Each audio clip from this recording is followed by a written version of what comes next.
سلام الله عليكم إخواني أينما كنتم. أنا ماشي هون في شوارع لندن، فشفت محل مكتوب عليه لحم حلال. لحم حلال. عم خليك معي عشان تسمع هاي القصة، بتهمك. من المغرب؟ طيب اسمع هاي القصة شباب. لحم حلال، ايش القصة؟ قصة لحم الحلال هاي في بريطانيا وفي عموم اوروبا القرن التاسع عشر تقريبا. دخلوا المسلمين طبعا بكثافة عالية جدا، وبالتالي انتشرت فكرة اللحم الحلال، وهذا كان في القرن التاسع عشر. ولكن اول من ادخل فكرة اللحم الحلال الى بريطانيا كانوا اهل المغرب. ولحسن الحظ هذا المحل مغربي، شوف كلها بضاعة مغربية، وحاطط الزليج هذا المغربي كمان موجود هون. كيف دخلوا المغاربة فكرة اللحم الحلال؟ القائد الكبير أحمد المنصور الذهبي أرسل سفارة عام 1600 إلى بريطانيا. 1600 وداها لبريطانيا، وهذا الوفد كان رئيسه الواحد النوري، وكان من فاس، رجل سياسي داهية يعني. وجاءوا بوفد كبير جدا، وكانوا لابسين هيك لباس مغربي، وكانوا أنيقين جدا مرتبين جدا. ولما دخلوا على شارع ستراند، أعتقد اسمه هيك ستراند في بريطانيا، في منتصف الشارع توقف الموكب ونزلوا وصلوا أيضا. وكانت هاي تقريبا أول صلاة تقام في لندن.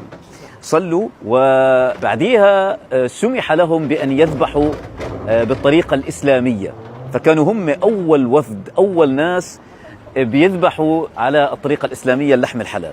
لذلك هاي القصة مهمة جدا، لحم حلال. حبيت بس أنا أحطكم بصورة قصة الذبح. وطبعا إحنا بعد بكرة إن شاء الله أول أيام عيد الأضحى المبارك، فكل عام وأنتم بخير وتقبل الله الطاعات. فحبيت بهاي المناسبة أني أحكي لكم هاي المعلومة من هنا من لندن، في هذا الحي الذي يقال انه حي المغاربه. مش هيك عمي؟ اصورك معي عادي؟ لا ما تحبش. شو اسمه هذا الحي؟ جولبورود. جولبورود. هذا بس حبيت احطكم بصوره هذا الفيديو من شارع جولبورود. هذا طبعا يبدو هون في سيطره في هيك يعني مجموعه كبيره من اهل المغرب موجودين بيعيشوا في هذا المكان. لاحظوا هذا المكان ما شاء الله في بضائع مغربيه جميله جدا، تراث مغربي.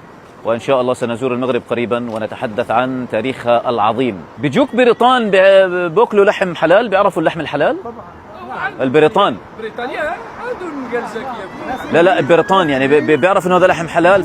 كيعرفوا الحانوت اللحم حلال، كيعرفوا انه كاين اللي كيبريفير اللحم، كيعجبو ياكل لحم حلال، يفضل اللحم الحلال. والله مرحبا بك. مرحبا بك. هذا بطيخ مغربي. هذا كمان هذا بطيخ مغربي. اوه طيب سؤال، البريطان بيحبوا اللحم الحلال؟ يعني بيطلبوه، بيعرفوا انه حلال؟ نعم يحبوا الحلال. يعني هو بيعرف كيف بنذبح، وبالتالي نعم يعرفوا لأن اللحم حلال. ايش معنى اللحم الحلال؟